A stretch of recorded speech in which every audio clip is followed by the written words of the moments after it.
د جنازې کټ هغو خلکو ته لارې ښایي د کومو خلکو نه چې حقیقي لارې هیرې وي. د مخلص انسان سره په نرزګۍ افسوس او د مطلبي انسان سره په نرزګۍ د الله شکر استل پکار دی. د انسان خطرناک دښمن هغه کیدای شي کوم کس چې ستا د بربادۍ لپاره د دوو سیزونو استعمال کوي. یو لالچ، دویم خوشامدي. د دوه سیزونه د انسان وخت او د انسان حوصلې بربادي کړي.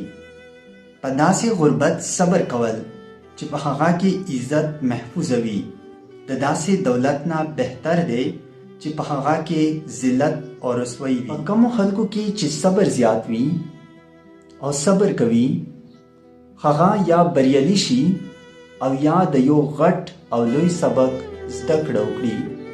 ملګرو، دا وې څو قیمتي ملغلرې چې ما تاسو سره شیر کړې. مزید د پښتو اقوال لپاره زما د یوټیوب چینل پښتو نیټورک وزټ وکړئ.